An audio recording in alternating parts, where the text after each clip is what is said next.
देखो,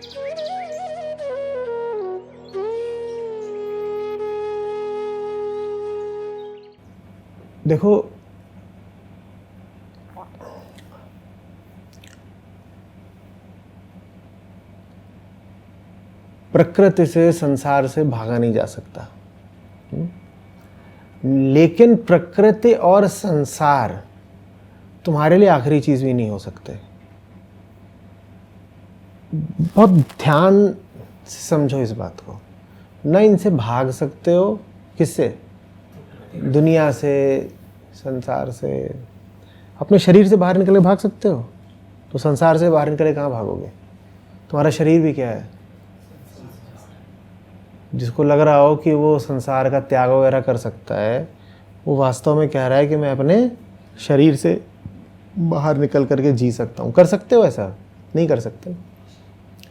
तो ये आदमी की स्थिति है, शरीर से बाहर निकल नहीं सकता और शरीर में पाता है दुख। तो इस नाते एक बहुत ज़बरदस्त बात कही गई। कहा गया कि है कोई, उसको स्रोत कह लो, उसको आदि कह लो, उद्गम कह लो, चाहो तो उसको आत्मा कह लो या परमात्मा कह लो, सत्य कह लो। कहा गया वो है, और उससे ये समय की संसार की पूरी धारा निकलती है और उसी में विलीन हो जाती है। बात समझ आ रही? तो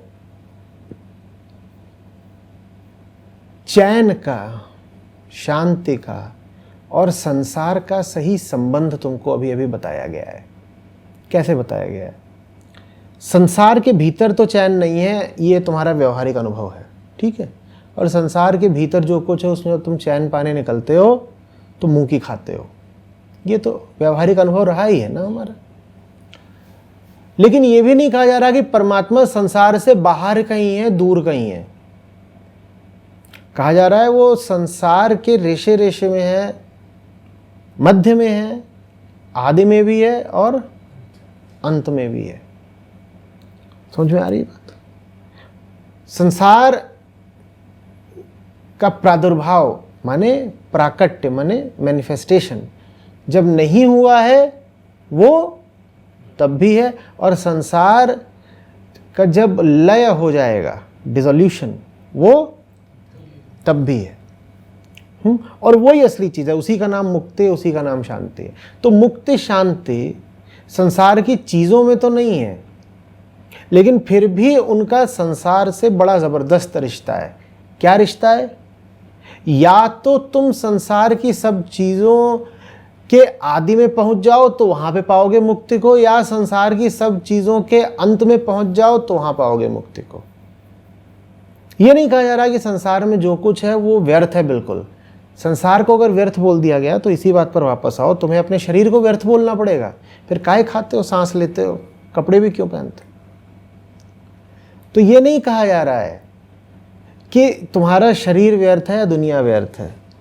ये कहा जा रहा है कि इनका इस्तेमाल बस माध्यम की तरह करना, इनका इस्तेमाल माध्यम की तरह बात करना। माध्यम माने वो जो बीच में है, जो बीच में है, जो पुल सरीखा है। संसार पुल सरीखा है। इधर भी कौन है, उधर भी क्या है। अब ये तो भाई तुम्हारे स्वाद पर है कि तुमको किस तरफ की यात्रा सुहाती है। कोई ऐसा हो सकता है जो कहे कि मुझे संसार का स्रोत ढूंढना है, तो उसको भी चैन मिल जाएगा, क्योंकि स्रोत पर वो किसको पाएगा? वही। कोई हो सकता है जो कहे मुझे संसार का अंत ढूंढना है, उसको ही मिल जाएगा, क्योंकि स्रोत और अंत दोनों एक है। गड़बड़ क्या है कि तुम मुक्ति को पुल पर ढूंढने लगो। पुल पर नहीं मिलेगी। और दुनिया का कोई भी पुल हो, बहुत लंबा चल सकता है लेकिन टूटेगा जरूर एक दिन। जीवन उसी पुल जैसा है, लंबा हो सकता है लेकिन अनंत नहीं, टूटेगा। उसका इस्तेमाल कर लेना है जल्दी से जल्दी। या तो इधर निकल जाओ, नहीं उधर निकल जाओ। पुल पर ही घर बनाओगे, पछताओगे। इधर निकलो नहीं तो उधर निकलो। ये बीचों बीच तुमने क्या अरमान चढ़ा रखे हैं कि खड़े हो गए पुल को सजा रहे हैं, वो नहीं करना है। दूसरी बात, पुल अगर पार भी करना है तो पुल के इस्तेमाल द्वारा ही पार करोगे पुल को। तो पुल बड़ी कीमती चीज़ है। एक तरफ तो हमें पुल को थोड़ा धिक्कारना होगा, कहना होगा छी पुल है, घर थोड़ी बनाएंगे इस पे। और दूसरी ओर पुल से ज़्यादा उपयोगी और पुल से ज़्यादा सम्माननीय कुछ हो नहीं सकता, क्योंकि पुल तो पार करोगे पुल के ही द्वारा। पुल पर तुम ये भी कहोगे फंस गए हैं, तो पार कैसे करोगे? पुल का ही तो इस्तेमाल करके। तो तुम्हारी मदद भी कौन कर रहा है? फंसे भी कहां हुए हो? ये दोनों बातें इस दुनिया को लेकर के और इस शरीर को लेकर के लगातार याद रखनी है। यही है जिसमें फंसे हैं और यही है जिसमें रास्ता मिलेगा। दोनों में एक ही बात भूलनी नहीं है। जिसने दोनों बातें साथ साथ रख ली उतर जाता है, जो दोनों में से एक भी बात भूल गया वो मर जाता है। जो ये भूल गया कि फंसा हुआ है यहां पे, वो क्या करेगा? घर बना लेगा, क्योंकि उसको पता ही नहीं है कि घर बनाने का मतलब है फंसना। वो मरा। और जो यही चिल्लाता रह गया कि हाय हाय ये पुल तो बहुत खराब है, मर गए यहां, फंस गए यहां, उसका क्या होगा? वो पुल का इस्तेमाल ही नहीं करेगा कभी। कहेगा तो गंदी घटिया चीज दुनिया, ये पुल बहुत त्याज्य जगह है, छी है, दुनिया छूने की चीज नहीं।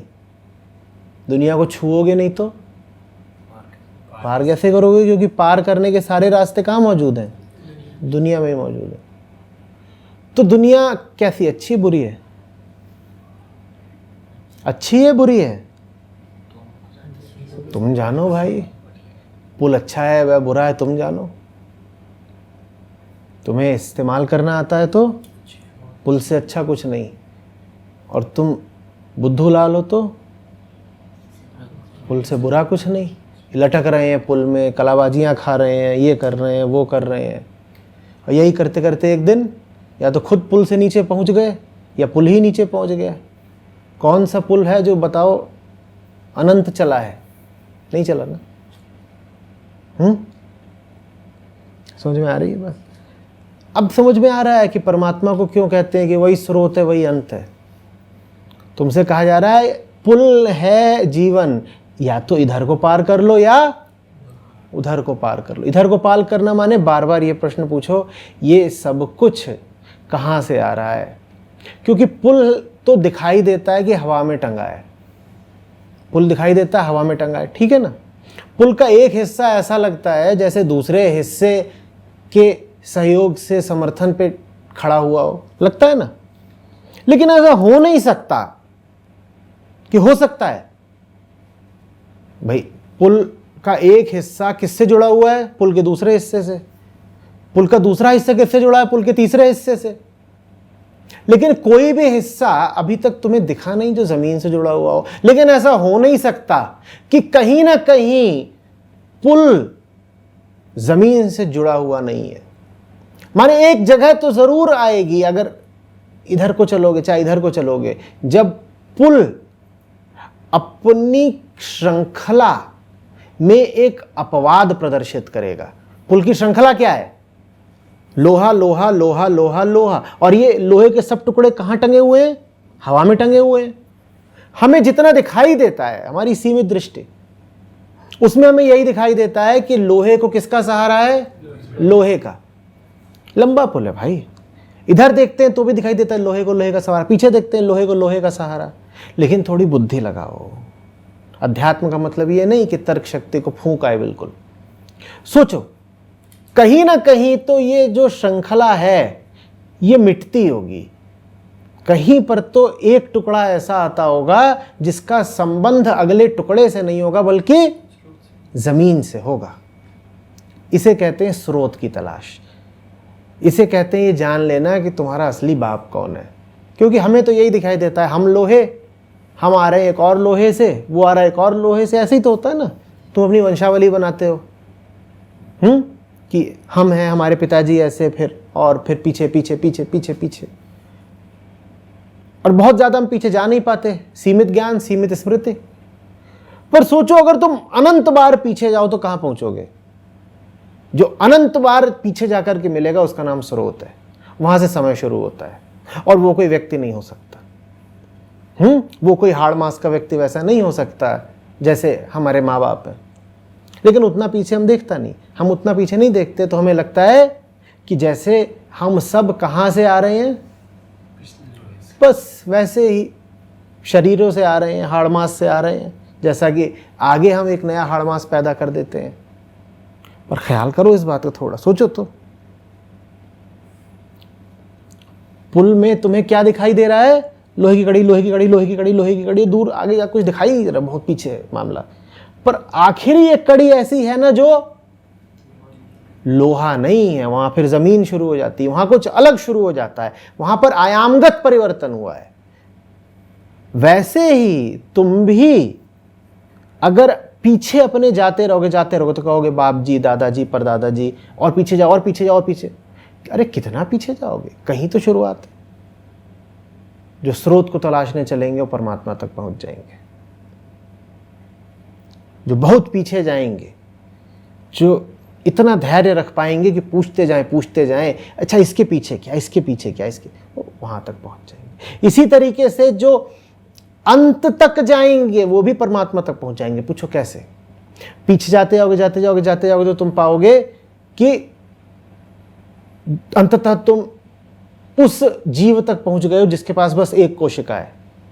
और तुम अब फिर और पीछे जाओगे तो तुम फिर जीवों की भी नहीं करोगे, तुम प्रोटीन्स की, अमीनो एसिड्स की बात शुरू कर रहे हो। तुम कह रहे हो यहां से तो जीवन की उत्पत्ति हुई थी ना, तुम सागरों में पहुंच गए। ठीक है, तुम देख रहे हो कि जीव का विकास होता जा रहा है। इसी तरीके से तुम अपने से आगे जाओगे तो तुम क्या पाओगे? तुम्हारा बेटा हो रहा है वो तुमसे थोड़ा भिन्न है, उसके आगे और बच्चे होते जा रहे हैं, वो और भिन्न है, और भिन्न है, और भिन्न है। विकासवाद अपना कार्यक्रम चला रहा है। और किसी न किसी तरीके से आने वाली पीढ़ियां तुमसे न सिर्फ भिन्न है बल्कि श्रेष्ठ हैं। प्रकृति जैसे किसी बहुत ऊंचे अभियान में लगी हो, न जाने किस प्रकार के अतिमानव का निर्माण करना चाहती है वो। इसी पे तुम थोड़ा और विचार करो तो समझ में आएगा कि अगर जो मुझसे आगे श्रृंखला जा रही है उस पर मैं अनंत कड़ियों तक आगे पहुंच जाऊं, विचार करूं, तो मुझे जो मिलेगा फिर वो पूर्ण होगा, परफेक्ट होगा। मेरी यात्रा उसी तक पहुंचने के लिए है। स्रोत तक जाओगे तो भी परमात्मा मिल जाएगा, अंत तक जाओगे तो भी आयामगत परिवर्तन का निष्कर्ष तुम्हें मानना ही पड़ेगा। क्योंकि जो जैसा चल रहा है वैसे चल नहीं सकता। क्यों नहीं चल सकता? क्योंकि जो चल रहा है वो निरंतर परिवर्तनशील है, विकासशील है। कुछ हो रहा है, कुछ चाहा जा रहा है, एक यात्रा है जिसका अंत जरूर आना है। निरर्थक नहीं है वो यात्रा, मुक्ति की यात्रा है। बात समझ में आ रही है? ये याद रखना बहुत जरूरी है कि ये सब कुछ जो हो रहा है यूं ही नहीं हो रहा है, ये सोद्देश्य है। प्रकृति का पूरा कार्यक्रम भी सोद्देश्य है, तो जाहिर सी बात है तुम्हारा ये जो सीमित जीवन है ये भी सोद्देश्य है। जैसे प्रकृति ही चाह रही है कि एक से एक बेहतर प्रजातियों का विकास हो, हालांकि उसमें बीच बीच में व्यवधान आ जाते हैं।